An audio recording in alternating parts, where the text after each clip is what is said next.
So who are you, sir? You are Russell O'Connor, Yeah, so I work at Blockstream Research, work at Bachman Research. and my project over the last several years has been the development of the simplicity language for blockchains, specifically Bitcoin-style blockchains. The Bitcoin, sorry. Okay. Style blockchain. So what does that mean? Like, what is a Bitcoin style blockchain? Well, something with basically the UTXO model, Okay. and where the transactions encapsulate all the validation rules that you need. Like the transactions are atomic, and the script only has access to the transaction data that's included, and so those verifications can be cached. These are some of the properties that Bitcoin transactions has, but other blockchains will have like centralized, synchronized databases of smart contract stuff, right? And so that's a very different model It's very than different. Bitcoin uses. So Bitcoin's more atomic, it sounds like, in terms of like each piece is like an independent, self-sovereign, maybe you could say, transaction. No, I'm kidding. Yeah. Well, one thing is that like there's a conflict management system in the transactions of Bitcoin just by the double spend rule, right? Right. And when you have multiple conflicting transactions, only one will get into the blockchain. And so you sort of get this free synchronization primitive that's just you just follow the data through the transaction graph, and There's no conflicts. There's no conflict. yeah, like there can be conflicts in the mempool and stuff like that, but it's Sure. resolved at the block blockchain, layer. at the block layer, and get it included. And so you can have like even multiple live spending conditions on your smart contracts, and then there's just an automatic natural way that it gets resolved, right? In other languages, right, where you have like centralized stateful update, right, your transaction might depend on the state of it, and then that gets Got it. And that gets it up. independent. Somebody else has updated that state independently of yours, and now your assumptions are incorrect, and this could potentially lead to incorrect behavior. Right. And Or this is undesirable behavior at any rate. yeah, right. Somebody might delete your centralized smart contract for your multi-signature wallet Oh, on oops. you, and Or then update it, change the rules out from under you. yeah, right, and then your assumptions it. are all wrong, right? But everything in Bitcoin's model is local to the transaction, so it gets isolated from other transactions that it's Right. not interacting with, and then when you have multiple outcomes, one gets selected through the natural conflict resolution of the double spend rule. Doesn't that lead to like some inefficiencies in terms of like you have to make multiple copies of the same script? Yeah, right there. Okay. There are those trade-offs, right? And I do respect that. And there are some fancy stuff you can do with the centralized model, right? But I think overall the UTXO model is worth it for when it comes to those trade-offs. But You prefer the UTXO model trade-offs. yeah, I think they're overall a lot better. That makes sense, yeah. So when you first started working at Blockstream Research, were you working on script? Is that like the project you've been working on at Blockstream Research for like the most time, or did you have something else you were working on before? No, I was basically specifically hired to work on what is now known as simplicity, right? So I had opinions about Bitcoin script for a long time. Like when I first got interested in Bitcoin, I guess it was around 2011. Wow, okay. And so I did it my exploration was like, I'm going to implement a Bitcoin node in Haskell, my favorite programming language, right? Okay. To really just dive into the protocol and understand the nitty-gritty stuff like that. And that meant, of course, implementing my own script interpreter and figuring out what all the opcodes do and everything like that. Cool. And I'm a programming language kind of person, right? And I think the design of Bitcoin script is not super great. And you can sort of see, it's long gone history, but you can see the effects of the programming language design in Bitcoin script through like the big op return bug, which let you, what was it? You could spend anyone's You can spend transaction, anyone's right? Right, anyone's outputs, right? right. Yeah. And that was sort of just a consequence of this concatenative language that Satoshi developed, right? Now, props to him for like even having a scripting language, which I think is like a very innovative feature that's Yeah. totally non-obvious, right? Right. Like the obvious thing to do would be just to have digital signatures Yeah, to, you could just have pub keys, right? yeah, like, and that's the obvious choice to do, right? Right. But he or she was very insightful into, A to, real programmer's programmer. No, yeah, to have a script language at all, right? And so Yeah. like I would not have thought about that even if I could come up with Bitcoin myself. That makes sense. Yeah. I mean, it sounds like you've implemented the Bitcoin protocol like all the way through. Yeah, I did. Yeah. And Haskell. And I mean, one of the things that I find when I look at Bitcoin as a protocol is like how there's like a lot of mini game problems that had to get solved to build the whole complete picture, right? Yeah, that's true. And script is like one mini game, Yep. kind of, if Yep. that makes sense. Yeah. Yeah. Like he did a remarkably good job on All the mini all the games. mini games, Exactly. right? Yeah. Which are incredibly diverse, right? And like, so I have qualms with his particular choices with Bitcoin script, right? But I couldn't do everything that he did, even on the best of days, right? So Yeah, exactly. But you did decide you could do better than him on scripts. yeah, yeah, And that endeavor led you to working at Blackstream Research, it sounds like. yeah. So I'd been in conversations with Peter Willa and other people, and they knew my opinions about Bitcoin script and my vague ideas, like this Merkleized abstract syntax tree, which eventually found its way into Taproot, was based on my Right. original ideas about like That's we should cool. have like a scripting language where when you have branches, right, you don't need to see the code of the branches that you don't execute. So we should just prune those away. It'll improve privacy, remove data from the blockchain, so increase efficiency, which often goes hand in hand with improving privacy, right? And so Yes. that was part of my original true. vague design of a new scripting language. You know, we need to be able to put these language into an abstract syntax tree and prune away branches that are not needed. That's cool. And so that, I mean, like, that, I was kind of saying earlier, like, oh, one downside of UTXOs is you have to, like, copy all the programs into every atomic UTXO. But if you use abstract syntax trees or Merkleized, specifically Yeah. abstract syntax trees, you can have complicated programs that you get basically copied into all these things, but you really can reduce the amount of impact that has on chain by only actually exposing the particular part that gets executed. Yep, that's exactly right. Yeah, and so so Taproot has some of those features, right, where all the tap scripts are Merkleized into alternatives, and those are hidden away. And almost all protocols have a nice happy path where almost all of the complicated rules get pruned away. In fact, Right, because most of programming is edge cases. yeah, right.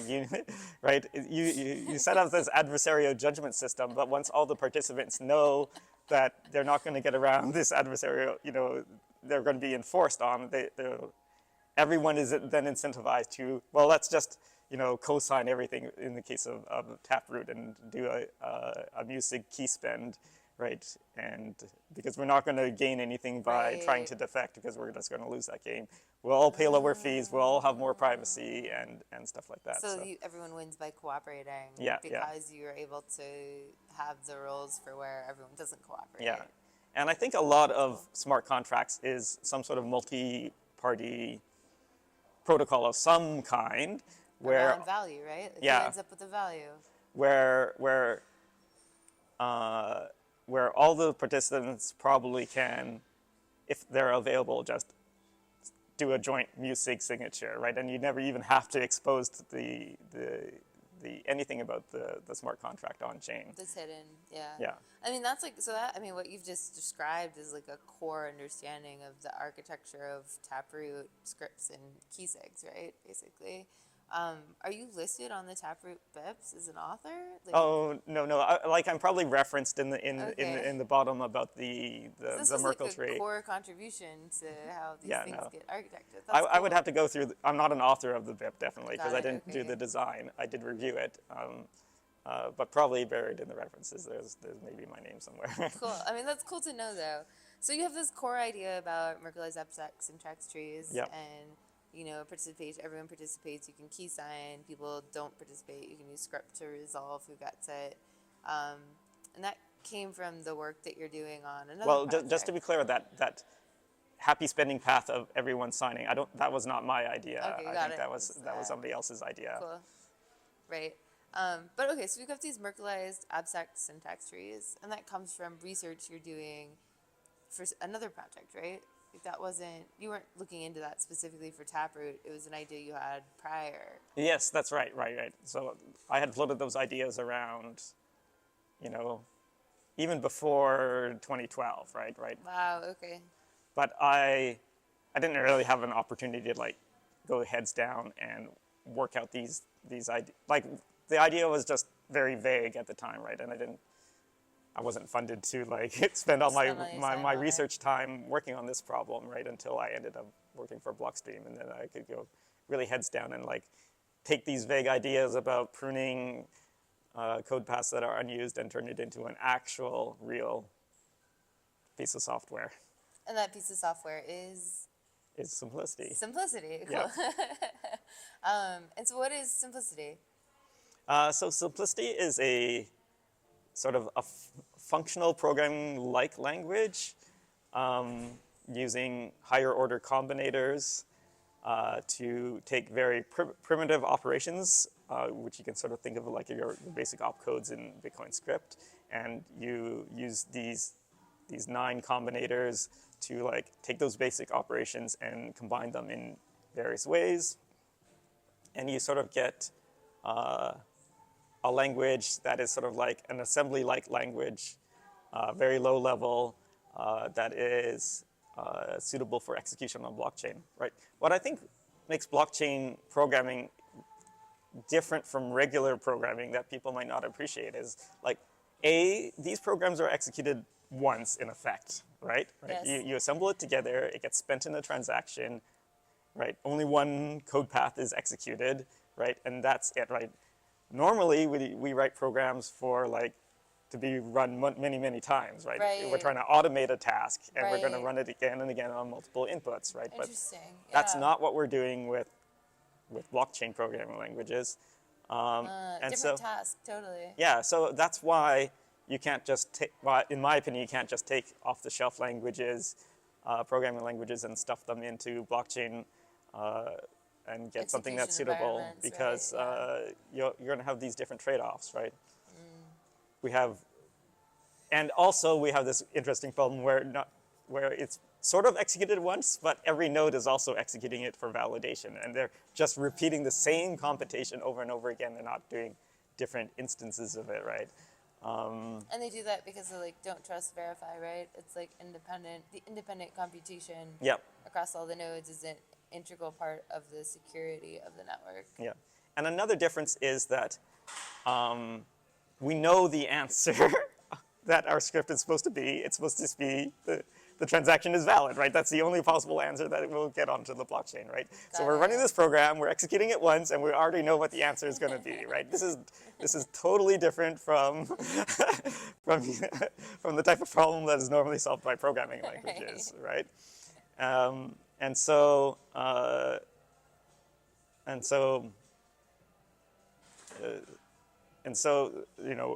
we need different considerations, and so this is where the prunability comes into it, to remove those branches that you don't need to execute, and also because we already know the answer, we don't really need to compute things like.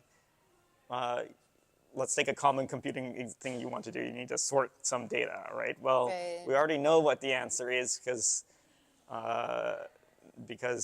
we know what the answer is before we're going to run the program. So instead of Right. sorting data, you can just like provide the sorted data and just validate that the data It's is sorted, sorted. right? And Interesting. so that's like, sorting is like an n log n-ish problem, and verification that something is in sorted order is a n, linear right? time Yeah. problem, right?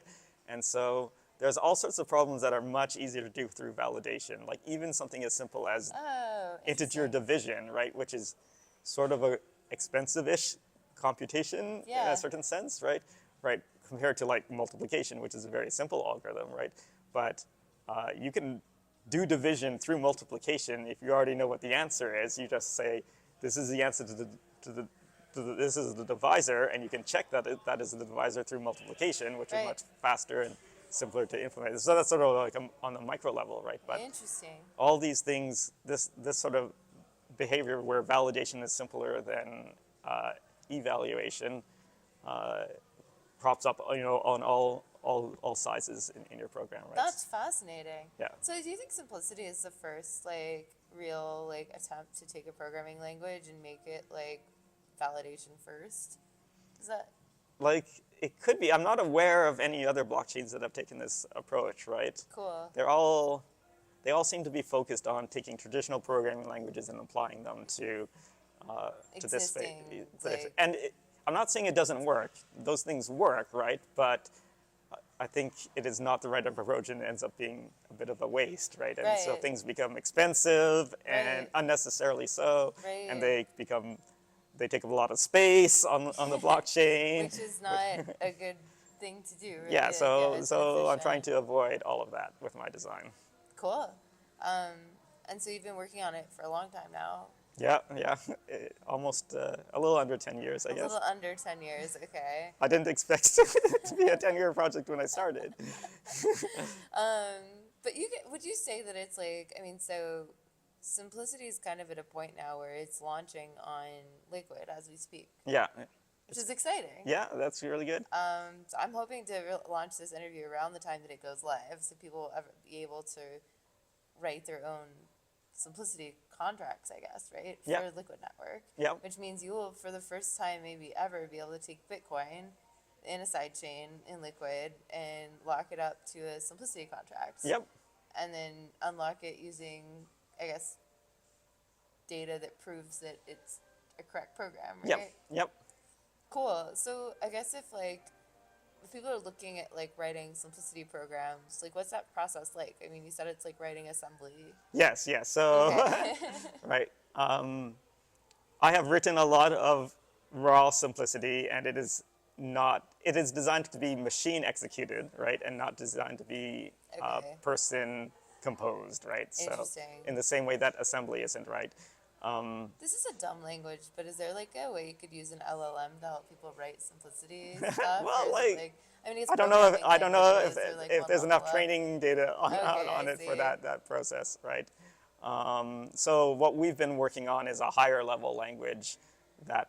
But one step down from an LLM. No, kidding. Great.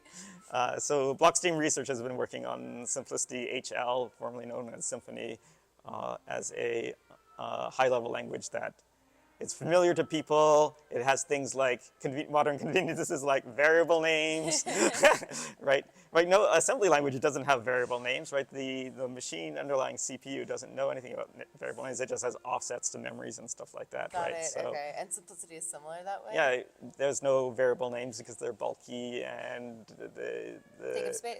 underlying semantics are independent of the actual variable names, right? And it doesn't fit into the combinator language, right?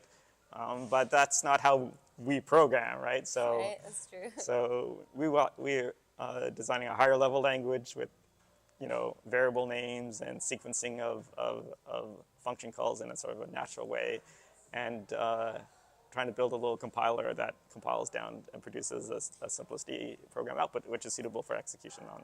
So the way the process then, the way this would work is if you're a dev, is you would write in Simplicity HL, which I'm standing, and it would be high level, right? Yep. So you write it in the programming language, which Yep. is meant for programmers. Yep. Send that to a compiler. Yep. Compiler returns back the Simplicity program. Yep. Or code, really. Yep. It's the translation of it, and then you take that and you put that into your Liquid transaction. Yeah, and we have a similar process in Bitcoin land right now using miniscript, for instance, right? So you Okay. can write a miniscript policy, you can compile that to the miniscript language, that gets turned into Bitcoin script, Right. and now you can do some weird, complicated time lock, hash lock stuff and that code is really well optimized. More Lispy. It's more of a Lisp language. Like, miniscript reminds me of Lisp. Yeah, it's More got than- that sort of declarative feel to it. Yeah. too many parentheses maybe is where I'm going with that. But that's like, more of a taste thing. Well, one nice thing about both Simplicity HL and Miniscript and stuff like that is that these are not consensus critical components, right? That's So true. Simplicity, we spent a lot of time to get it right because it's consensus critical, right? Got it. We need to make sure that everyone agrees on the primitive operations and what exactly their semantics are, right? So some other blockchains might have like textual descriptions of their primitive operations. So you could be like, this is the division operation and it returns the integer portion of x divided by y, right? Well, what happens when x is negative, right? Right. There are a lot of different programming languages out there which have round to 0 or round to minus infinity, right? And you have to have agreement on that. And when it's not written in the English specification, people implement it in different ways and Got it becomes it. wrong, right? And so Yeah. we've put a lot of effort in our primitives to like completely specify their behavior and other things like that, which is, Oh, that's it. So this is why it took 10 years. this is why it took 10 years. People don't usually spend 10 years on a programming language, right? Yeah, well, that's Like, because they can, like, if they make a mistake, right, it's very easy to fix. They just put out a new release, right? that's true. But we don't have that luxury here. Right. So you spent 10 years really making sure all the semantics are correct, right? And the behavior is like well defined, maybe is a good way of saying that. That's right. And I hope to at one point get to the point where we can use formal verification to actually validate that the C implementation of Simplicity matches the formal specifications of each of the jets. We've done a little bit of work towards that process, but it's a very time-consuming process. So right now, but our specifications are basically written in Simplicity itself. Cool. And so they're actually executable formal specifications. And so That's we can cool. we can do randomized testing to compare the C implementation to the formal specification running on the Simplicity interpreter. And of course, the raw Simplicity runs, hundreds or 1,000 times slower, right? But we can do checking to compare the primitives, which we call jets, to their formal specification. We do some white box testing to pick a distribution of cases that we think will exercise its behavior, code coverage analysis, stuff like that. And so that's the sort of the level of assurance we're at this point in time. But I hope to carry it all the way to the end through computer formal verification. That's cool. So, okay, so you're working on, what made it get to the point where you're like, okay, this is ready to relaunch to mainnet? Like you haven't finished the formal verification. It sounds like that might be another decade of work, but clearly it's good you're getting it out there. Where was kind of the point where as like a developer or like a, researcher, you're like, okay, this project is at the point where I'm confident enough in it that we're good to like launch it on mainnet. Yeah, so it's a bit of a fuzzy edge over here, right? So I had done like the main implementation, and all that was needed to do was we just needed a bunch of primitive jets that were suitable for what we think will be used, right? This is a little bit unfortunate that we have a catch-22 here, that to know the best jets or primitives, to make available to people, we would like to know what the use cases are, but it's Right. hard to get use case data without actually having live data something to do it, available. right? So the approach was to, we basically implemented things like, we have our own copy of libsecp developed in Simplicity, right? That's insane, okay. Like we have a formal specification of Schnorr signature verification, which is 100% compatible with libsecp, Cool. right? In fact, we use libsecp as our jet implementation of these operations, but we needed a formal spec, so we've written them all out, right? So you can imagine like writing Schnorr signature in Simplicity requires certain levels of abstractions to get up there. You have elliptic curve operations and then arithmetic operations underneath Yes. that, and then logical bit operations to do arithmetic operations, right? But that gave us like, those sets of abstractions gave us a good sense of like what are appropriate jets to use, because like if we need to do these abstractions for implementing Schnorr signature verification, they're probably also useful for other people doing other projects in Simplicity. So that informed us of our choice of jets. So I sort of like wrote out an enormous set of jets that I thought might be useful to implement, right? And maybe about 4 years ago, I got to the point where like Simplicity's done, all we have to do is implement a bunch of jets. And that turned out to be a bit of a grind, right? Because of the specifications and the testing and everything like that. And so eventually we realized that this is just going to take forever to do all the crazy stuff that I was thinking of, and an appropriate place was to cut it off was all the jets that are basically straightforward to implement in C, right? So Okay. access to the C arithmetic stuff and stuff like that, and a couple of these elliptic curve stuff, which would be useful for other people, some Yes. hash functions, and not get too crazy with the Bazoo coefficient and other mathematical stuff, which could be useful, right? But there's no there's no library support out there ready-made for us, like for libsecp that's trusted, right? And we would have to develop ourselves. And so that gave us a nice cutoff point to be like, we're going to do this, and we're going to stop here.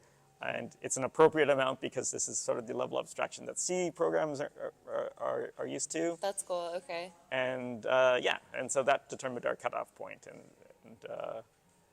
and that's where we ended up today. Yeah. Now it's going out, right? Now it's launching. So you've been saying this word jet a lot. Yeah.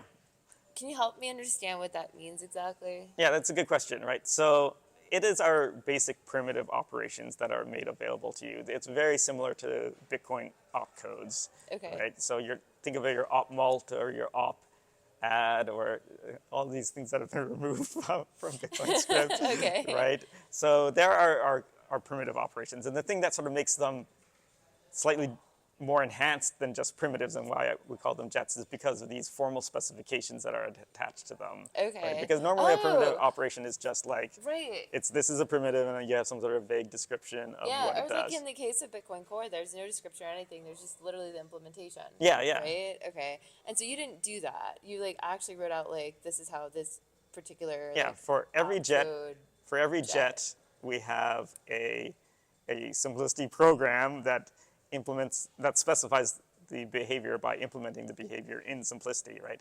So in that sense, all the jets are like optimizations, right? Because you could write all your code without. So you could write it all as like pure simplicity. So Yeah, but it would be large and slow. Actually, not as slow as you might expect, but still large and slow and bulky, right? And so the jet is the optimization of replacing that with and treating it as if a primitive. It's also analogous to what you would call a language intrinsic, where it's sort of that was sort of the original idea where you would just automatically replace code with.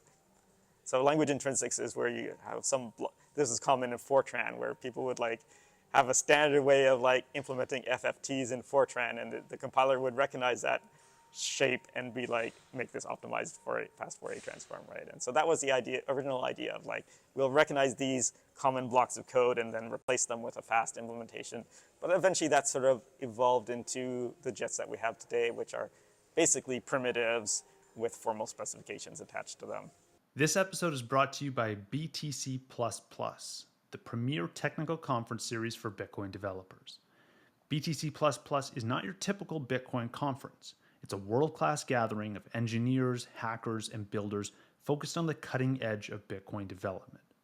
From protocol research to Lightning, smart contracts, covenants, privacy tools, and beyond, BTC++ dives deep into the work that's shaping the future of Bitcoin. Join us for our next event in Riga, Latvia on August 7th and 8th, focused on Bitcoin privacy, and see all our upcoming events across the globe at btcplusplus.dev. So you've got jets for, it sounds like you said most of the stuff you would expect in like a C implementation of blockchainy things. Yeah, and we also have like blockchain specific jets. So exactly. we have a bunch of composable SIG hash operations, That right? makes sense, yeah. So you can do SIG hashes now. you can do custom SIG hashes in simplicity, That's right? cool, okay. We have very limited, if you want to think of in Bitcoin script as the SIG hash flags as a very, very mini programming language where you flip bits on and off, right? Like so, right? You have like all of simplicity to express your customized hashing, right? And so we sort of start. Interesting. We So have wait, does that like mean things like? Sorry, I interrupted you. No, go ahead. Does that mean like things like introspection and CTV and all of those sorts of behaviors that people are wanting to add to Bitcoin script? Does that mean that they're already sort of encapsulated in simplicity? Yeah, I would say so. Yeah. Okay. Right. So like, we definitely have transaction introspection, right? We even have that in Liquid nowadays That's because been we in Liquid for a while, yeah. so we have the transaction introspection, and from transaction introspection and hash operations, you could like roll your own custom SIG hashes. In fact, you can probably do that in Liquid today, Okay. right? But we have our custom SIG hash all mode, which makes some improvements over TapScript's SIG hash all mode, Cool. right? And if you know about how SIG hash all is implemented in Bitcoin script, you sort of got this hierarchy of intermediate hashes Yes. that are cacheable and stuff like that for more performance reasons. And so we replicate that same style of behavior, but exposing those intermediate things as jets as well, right? So if you want to like So, just all hash the, all the outputs and not all the inputs, we got a jet for that, right? If you want to hash all the sequence numbers and nothing else, I think we have a jet for that. But that's the sort of the style you have, right? And so it's if composable. yeah, so it's composable to give you bulk things that you might want, right? But if you really need something like incredibly custom, you can go all the way down to the transaction introspection opcodes and hash everything up in and capture exactly the data that you want. That's cool. So people have been, so it's been on, Simplicity is like live on testnet. Yep. Are people already building on it? Like, do you have people that are like already building contracts or porting functionality to it? Because it sounds like it adds a lot of what people have been wanting on mainnet. Well, I definitely know of one instance where Starkware, their folks are eager to do Stark verification in Simplicity, and so they've started implementing some toy Stark verification in Simplicity to feel it out and see if it's suitable. And their experiments look like they've been very successful so far, right? So there are testnet transactions on Liquid testnet that are doing sort of toy Stark verification. That's cool. Okay. And so that's using existing jets basically, or would they basically be writing their own jets, like, or jet proposals in Simplicity for how to do? I don't really know much about Stark verification. Yeah. No, they're using the existing jets. So the jets ended up being basically consensus critical. I have. But it sounds like you picked a good base level of Yeah. them then. If The original plan was to be able to soft fork in new jets, and that turned out to be a little bit more complicated than I originally thought. So that sort of got cut out. But I think I know a little bit better how to do it in the future, and it's totally doable to add it. So the way Simplicity gets deployed, maybe we should talk about that, is that it's a new Yeah. tap leaf version, right? Okay. And so TapScript has one tap leaf version, and you have like a whole host of other available TapScript numbers where you could implement new scripting languages. And so that's exactly the way Simplicity works. It takes a new tap leaf version. And so when we learn what new jets that we're missing that other people wanted, whether they need a custom Stark verification jet or something like that, we'll have an opportunity to launch another version 2 of Simplicity potentially under a new tap leaf version, and maybe we can solve the soft forking of the jets to make upgrades a little bit even easier at that point in time. That makes sense. Cool. So this is on Liquid. So Liquid has Taproot then, and this Yep. is a new Taproot leaf version. New tap leaf version, yeah. Two tap leaf version in Liquid transactions. And that means in a tap tree, you can mix and match Bitcoin script and Simplicity script. Oh, crazy! Wait, so even at the leaf level? It's at the leaf level, right? So you can have a leaf with tap script and another leaf with Simplicity, and at spending time, you're going to choose your spending path, and you're like, oh, I just need regular Bitcoin script or Liquid script, and we're going to do that spending path, or things have gotten awry, and we're doing something fancy, and we need to pull out the big guns, and we're going to pull out the Simplicity tap leaf spending path, or everything's beautiful, and we're doing the key spend path, and yeah. Crazy. Yeah, it's crazy. I mean, so you get like all the best worlds. Like, you don't have to like lock yourself into We are not, in some sense, we are not competing with Bitcoin script, right? We are collaborating with Bitcoin script. That's interesting. Yeah. That's fascinating. Okay, cool. So, okay, I've questions. 2 questions. So what was required to add Simplicity to like the Liquid? I mean, Liquid D is basically the same as Bitcoin D. It's a fork, right? Yeah, yep. There's a few changes, and some of the like confidential transactions and like the asset stuff, but generally it's really similar to how Bitcoin Core works. Yep. What did you have to change about Bitcoin Core to add simplicity to it? It's actually really easy, right? So first of all, we have this sort of lib simplicity. In our case, it's lib element simplicity, which elements is the backend Code name for Liquid. Liquid, yeah. Liquid is an elements instance, right? So Right, okay. we have lib element simplicity. For Bitcoin, it would be slightly different. We would have a lib Bitcoin simplicity, right? So we have this C static library that handles all the evaluation and stuff like that. And then to hook it into Bitcoin script, it requires a few changes to interpreter.cpp. So you just go through the tap leaf code, and there's currently a way of matching on the tap script branch, and it runs the tap script stuff, and then you just add another else branch there to match on whether you have the tap leaf branch code for simplicity. The version, and then you just basically call into the lib simplicity, lib Bitcoin simplicity, lib element simplicity, and do the evaluation, and it will more or less return yes, it was successful, or no, it failed, because this is the beauty of the UTXO transaction model. Right. It could actually return out of memory. I don't think that will happen in practice, right? But it's something that you have to think about when you're in the weeds and programming and stuff. Makes sense, yeah. And yeah, no, it's very straightforward. In fact, it's a little bit even more straightforward in Bitcoin than in Liquid, because Liquid has a bunch of extensions, their peg in and peg out mechanism and stuff like that, which made the integration slightly more complicated than it would be in Bitcoin. So, but even then, it was not very hard. So very simple. Simple to do. Oh, it sounds like it was a lot of work to get to the point where it's a simple thing. Well, kudos to the tap root design for making everything easy, right? Right, makes sense. Okay, so the second question I had is like, there's a rumor that I heard, or maybe I heard it through the grapevine, I'm not sure, but that the reason that the annex exists is for simplicity programs. What? Okay, I made that up. That's not true. Like there are all sorts of rumors out there, right? But that is not true. That is not true. Okay. In fact, simplicity mostly doesn't use the annex in any significant way. No shape or form. Right, other than the same way the annex is used in Bitcoin script, which is to tag it, right?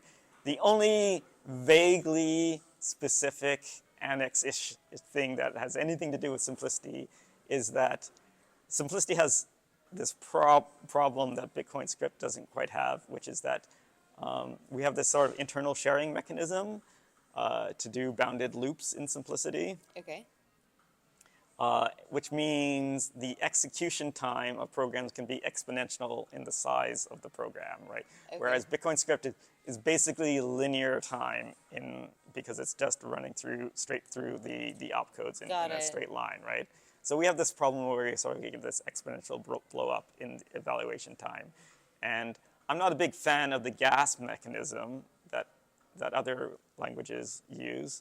Right, so we have this sort of static analysis. So before execution, we comb over the tree, the expression tree, and compute sort of a maximum cost without even doing the evaluation. Just what's the worst case that could possibly be? And pruning helps a lot for this, because if you prune off the code, you don't see it, you're not executing. That's clear, yeah, right? That's really cool. And we compute the worst case cost and assign sort of the costs are valued in milliwu, which is the weight unit of Bitcoin script, right? And weight units. Yeah. Wu is WU, like weight unit. Got it. Yeah, okay. yeah. Mini weight units. Cool. Mini Wu's.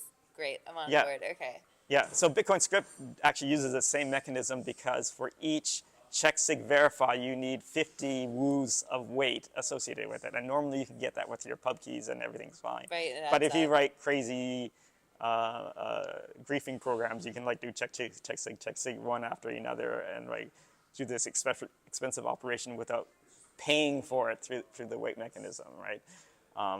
Weight mechanism being the number of bytes in the transaction, because you have to pay. Yeah, or ultimately the number of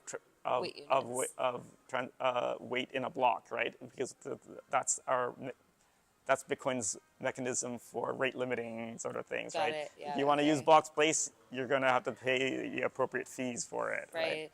So we And- need a way to map the size, the number of bytes, the weight units Yeah. to the Yeah. program. So Okay. when you're given an input, you can like compute the weight of the data in that input, and that corresponds to the number of fees you get. And then you do the static analysis, which gives you, so that size of the weight unit gives you your budget, and then we compute the weight units of execution, and that's going to be the cost. And you need to make sure your budget is large enough to cover your cost. Otherwise, you're not going to be. It's going to be disallowed from executing it. Right. And so you might have this small but expensive to execute program, so you might not have given it adequate budget in order to fulfill the cost of the execution. And our mechanism for alleviating that is that you pad the annex with a bunch of zeros, right? That will increase your budget and increase your fee costs. And you can pad it with as many zeros as you want in order to like get it to be large, get your input size large enough to cover the costs. And then now you've paid the appropriate fees and everyone's happy. Everyone's happy. Right. I mean, you could almost open up a marketplace for what kind of data you could put in the annex, whether it be zeros Well, or currently the random, annex is freeform, right, and stuff like That's that. true, So, yeah. So is this use of the annex in force? Like, is that something that you added to the liquid side when you activated it for the weight cost stuff? Or? well, technically the annex is freeform already, right? So That's there's not, true, yeah. as part of the consensus rules, you can do whatever you want, right? But there is a standardness rule, Which disallows the annex. which entirely disallows the annex, Yeah. right? And so we're still working on the update to the standardness rules to allow this padding of the annex to cover the costs of your stuff. But that's not a consensus change, and so that can be sort of They can take time. we can roll that out without breaking previous clients. Got That's it. the design of the that makes standardness sense. rules, right? So that hasn't been changed on Liquid yet. The Not- only not thing yet. that's rolling out is the consensus critical code Yeah. to activate. I was simplicity. waiting for the need to arise to come up with it, which turned out to happen immediately because of the Starkware people immediately were like, Oh, that's funny. Okay. we need this mechanism, right? So we started working on that. Okay, right? cool. But that will come soon afterwards. And again, it's not a consensus change, right? So it's not. That's cool. So the Starkware people I bet are quite excited about having. Is this going to be like? Yeah, the I'm excited first- too, right? like You get users. I would yeah. like one of the things I want to do is start verification with simplicity, right? And Got it. we just didn't have time to do it. But with the Starkware people interested in, like, I'm excited. I'm excited that they've made so much progress in such little time. Yeah. Like it's not even launched yet, and they're already like toying around with it on testnet. So I think it's very exciting. That is very cool. Cool. Is there anything else we should know about Simplicity, or like what you're working on next, or maybe how people can get involved or start working on stuff if they're interested? Yeah. One feature of Simplicity that maybe doesn't get a lot of fanfare is that I'm a little excited about is delegation, right? So remember, you could have custom SIG hash modes in Simplicity. Yes. You can put arbitrary Simplicity code into that SIG hash. Whoa.